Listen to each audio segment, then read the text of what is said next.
Hello friends, welcome to FDS pharmacy. तो आज की क्लास में हम डिस्कस करने वाले हैं जो diploma in pharmacy second year का सब्जेक्ट है बायोकेमिस्ट्री एंड क्लिनिकल पैथोलॉजी, इसका चैप्टर नंबर 3 जो कि है प्रोटीन। ठीक है, इसका लेक्चर नंबर 1 है और आज की क्लास में हम ये सारे टॉपिक्स कवर करने वाले हैं। हम देखेंगे प्रोटीन के बारे में, देखेंगे क्या है उसकी क्लासिफिकेशन, देखेंगे रोल ऑफ प्रोटीन, देखेंगे फिर उसके बाद एमिनो एसिड देखेंगे, क्लासिफिकेशन ऑफ एमिनो एसिड और स्ट्रक्चर ऑफ प्रोटीन। ठीक है, ये सारे टॉपिक्स आज की क्लास में हम डिस्कस करने वाले हैं। आप अगर इसकी पीडीएफ चाहते हो तो डिस्क्रिप्शन में लिंक दी हुई है, वहां से जाके आप डाउनलोड कर सकते हो। तो देखिए, अब अगर आपको डिप्लोमा इन फार्मेसी की PDF notes, practical manual, important question assignment चाहिए तो हमारा एप्लीकेशन अवेलेबल प्ले स्टोर पे FDS pharmacy D pharma notes के नाम से आप जाके डाउनलोड कर सकते हो। ठीक है, डिस्क्रिप्शन में लिंक दी हुई है। अगर आप बायोकेमिस्ट्री क्लिनिकल पैथोलॉजी नोट्स चाहते हो, सारे चैप्टर के नोट्स एक ही पीडीएफ में चाहते हो तो डिस्क्रिप्शन में लिंक दी हुई है, वहां से जाके आप पीडीएफ डाउनलोड कर सकते हो। ठीक है, और टेलीग्राम चैनल को जरूर ज्वाइन करें, वहां पे हम डेली अपडेट डालते रहते हैं, जिससे क्या है आपकी एग्जाम की प्रैक्टिस अच्छे से हो जाएगी। ठीक है, तो चलिए आज की क्लास को स्टार्ट करते हैं। तो सबसे पहले हम बात करते हैं प्रोटीन के बारे में। प्रोटीन और naturally occur polymer made up of amino acid, यानी प्रोटीन जो है नेचुरली अक्कर पॉलीमर है। क्या है ये? पॉलीमर है जो कि बनता है किससे? एमिनो एसिड से, made up of amino acid. ठीक है, ये क्वेश्चन सिंगल बैंक्स में एमसीक्यू में भी पूछा जा सकता है कि प्रोटीन किससे बनता है। Dash made up of amino acid, यानी एमिनो एसिड से क्या बनता है। ठीक है, तो वो आपको बताना है protein. Almost everything that occurs in the cell involve one or more protein, यानी सारी ऑलमोस्ट ज्यादा से ज्यादा चीजें जो सेल में होती हैं उसमें इन्वॉल्व होता है एक या एक से ज्यादा प्रोटीन का। ठीक है, protein provide structure, cellular reaction and carry out the task, यानी प्रोटीन एक तो स्ट्रक्चर प्रोवाइड करता है, सेलुलर रिएक्शन में हेल्प करता है और जो सारे टास्क कैरी आउट करता है, यानी जो टास्क होने हैं सेल के अंदर उनको कैरी आउट करता है। 20 amino acid are found in protein, यानी 20 एमिनो एसिड पाए गए हैं प्रोटीन में। And they are called standard amino acid, उन्हें हम क्या बोलते हैं? Standard amino acid. ठीक है, उन्हें क्या बोलते हैं? Standard amino acid. This amino acid contain the carboxyl group, यानी ये जो एमिनो एसिड होते हैं ये कार्बोक्सिल ग्रुप कंटेन करते हैं। कौन सा ग्रुप कंटेन करते हैं? Carboxyl group. And the amino group attach to a alpha carbon. ठीक है, इस तरीके से। ये तो हो गया प्रोटीन के बारे में। नेक्स्ट अब हम देखते हैं क्लासिफिकेशन ऑफ प्रोटीन, यानी प्रोटीन कितने तरह में यानी क्लासिफाई किया गया है। तो देखिए, पहले हम बात करते हैं कॉम्पोजिशन एंड सॉल्युबिलिटी के हिसाब से।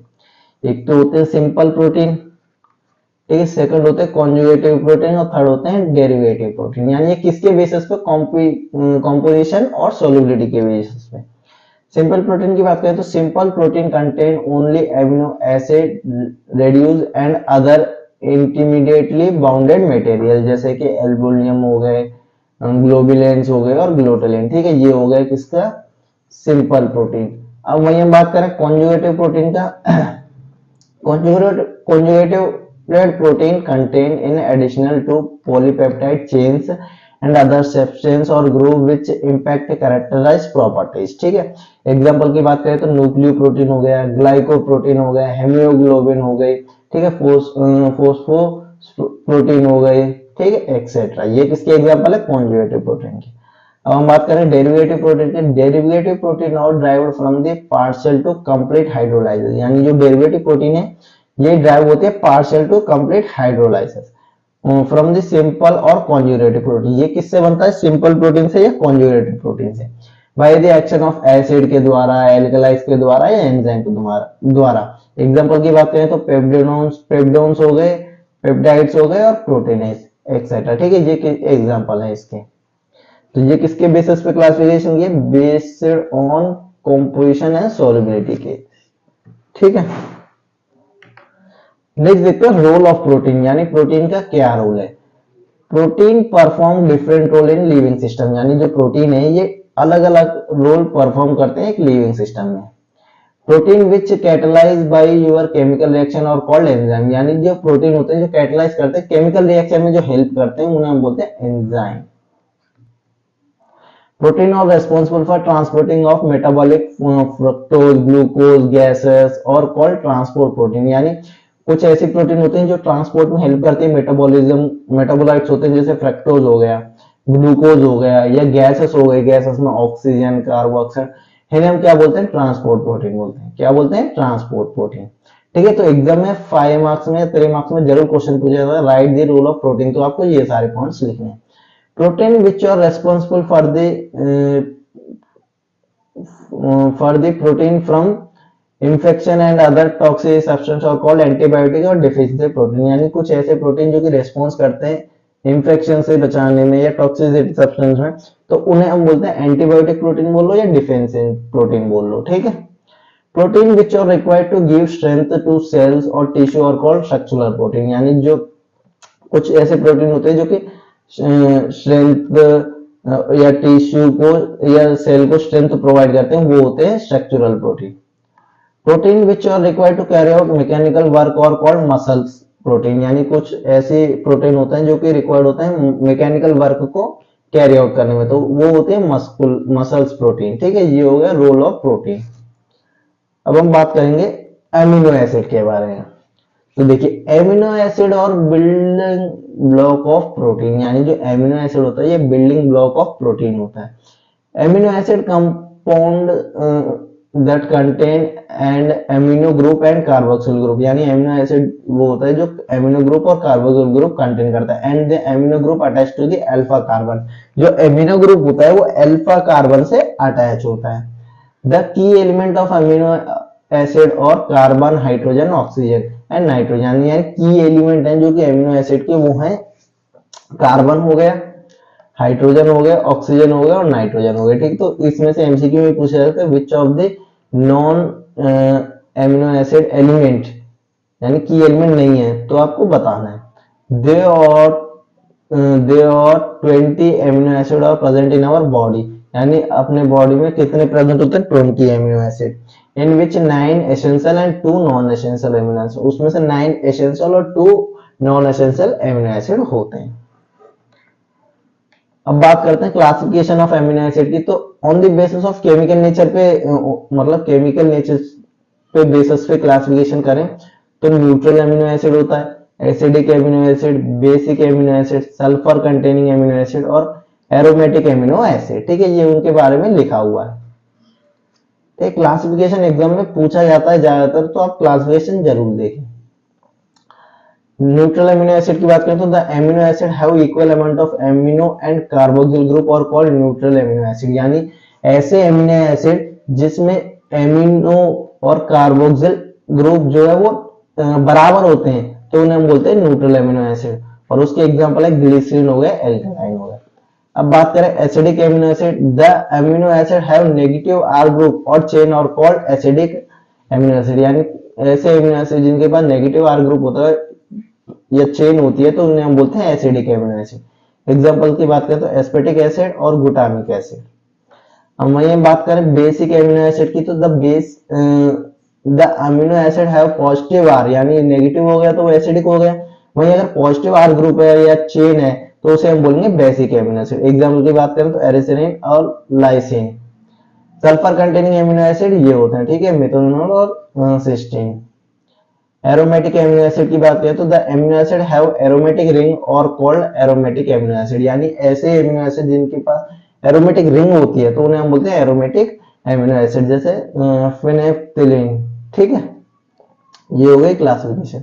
अब बात करें on the basis of nutrition के बेसिस पे रिक्वायर्ड है, जो कि एसेंशियल एमिनो एसिड हो गया, non essential. The amino acid are not synthesized in the body and are obtained from the diet source or called essential amino acid, यानी essential amino acid ऐसी होती हैं जो कि हमारे बॉडी में नहीं बनती है, हमें बाहर से लेनी पड़ते हैं, डाइट में लेनी पड़ती है। ठीक है, डाइटरी सोर्स में, जैसे वेलिन हो गया, आइसोलिन, फेनेप्थिलीन, हिस्टीडीन और आर्गिनिन। ठीक है, वही हम बात करें non essential amino acid, the amino acid synthesised in our body और नॉन एसेंशियल एमिनो एसिड, यानी ऐसे एमिनो एसिड जो कि हमारी बॉडी में सिंथेसाइज हो जाते हैं यानी बन जाते हैं, तो उन्हें हम बोलते हैं नॉन एसेंशियल एमिनो एसिड, जिसके एग्जांपल है ग्लिसरीन हो गया, थायरोक्सिन हो गई, प्रोलिन हो गया और सिस्टीन। ठीक है, तो ये हो गए नॉन एसेंशियल एमिनो एसिड। ठीक है, एग्जाम में पूछा जा सकता है, डिफरेंस भी पूछा जा सकता है, तो आप डिफरेंस बता सकते हैं। अब बात करें स्ट्रक्चर ऑफ प्रोटीन की, तो 4 level of organization of protein structure, यानी 4 तरीके के होते हैं। एक तो हो गया प्राइमरी, ठीक है, सेकेंडरी होता है प्रोटीन, और टर्सरी और क्वार्टनरी प्रोटीन, ठीक है। एक एक करके हम ये देखने वाले हैं। तो पहले हम बात करते हैं primary. In this simple basic polypeptide chain like proteinous structure formed by joining of amino acid, यानी इसमें क्या है, सिंपल और बेसिक और पॉलीपेप्टाइड चेन लाइक प्रोटीनेज जो होती है ये फॉर्म करती है जॉइनिंग ऑफ अमीनो एसिड के द्वारा बाय द हेल्प ऑफ कॉन्वेंटेन या पेप्टाइड बाउंड, ठीक है। कॉन्वेंटेन बाउंड से, कोवेलेंट बाउंड से, सॉरी कोवेलेंट बाउंड से या पेप्टाइड बाउंड से। It's biological activity mainly depend on the types of amino acid, यानी इसकी जो मेनली बायोलॉजिकल एक्टिविटी होती है वो डिपेंड होती है एमिनो एसिड पे, टाइप ऑफ एमिनो एसिड पे। Many of genetic disorder are occur due to changes into the in the primary protein structure, यानी बहुत सारे इसमें जेनेटिक डिसऑर्डर देखने को मिलते हैं जैसे प्राइमरी प्रोटीन स्ट्रक्चर में, ठीक है। तो कुछ इस तरीके का होता है, ये देख लीजिए। एग्जाम में जरूर पूछा जाएगा स्ट्रक्चर ऑफ प्रोटीन, तो आप प्रोटीन मतलब स्ट्रक्चर चारों के बारे में लिख सकते हो और डायग्राम भी बना सकते हो, ठीक है। सेकेंडरी प्रोटीन की बात करें तो secondary structure formed bye interaction between the polypeptide chain of primary protein amino acid group and carboxyl group, यानी सेकेंडरी जो प्रोटीन होता है वो कुछ इस तरीके हो सकता है। इसमें क्या है कि इंटरेक्शन होता है किसके बीच में, जो polypeptide chain of primary protein है, प्रोटीन एमिनो ग्रुप है, और कार्बोक्सिल जो ग्रुप है। In mainly present two structure form, एक तो अल्फा सेकेंडरी प्रोटीन होता है, एक होता है बीटा सेकेंडरी प्रोटीन, ठीक है। एक्सियल जो एक्सियल फॉर्म में होता है वो अल्फा सेकेंडरी प्रोटीन हो गया, बीटा सेकेंडरी प्रोटीन शीट या प्लेटफॉर्म में, ठीक है, इस तरीके से, ठीक है। अब बात करें tertiary protein. Tertiary protein form by the further chemical modification between secondary protein, यानी जब सेकेंडरी प्रोटीन में फर्दर मॉडिफिकेशन होते हैं, केमिकल मॉडिफिकेशन उसके बाद जो बनती है वो टर्सरी प्रोटीन।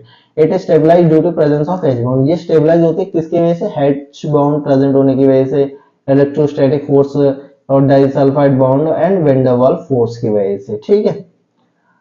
कुछ इस तरीके का होता है, देखिए टर्सरी स्ट्रक्चर। वही हम बात करें कोऑर्डिनरी प्रोटीन के, the quaternary structure of protein is association of several protein chains और subunit into the closely packed arrangement, ठीक है। कुछ इस तरीके से देखने को मिलता है, ठीक है। तो देखिए आज की क्लास में हमने क्या डिस्कस किया। सबसे पहले हमने बात की प्रोटीन के बारे में, उसके बाद क्लासिफिकेशन देखी, रोल ऑफ प्रोटीन देखे, amino acid, classification of amino acid, ठीक है। उसके बाद स्ट्रक्चर ऑफ प्रोटीन देखा, ठीक है। अगर आप इसकी नोट डाउनलोड करना चाहते हो तो हमारी वेबसाइट से कर सकते हो। टेलीग्राम चैनल को जरूर ज्वाइन करें, वहां पे हम डेली अपडेट डालते रहते हैं, जिससे कि आपकी एग्जाम की प्रैक्टिस अच्छे से हो जाएगी। लाइक करें, शेयर करें अपने फार्मेसी फ्रेंड्स में, और चैनल को जरूर सब्सक्राइब करें। And thank you for watching the video.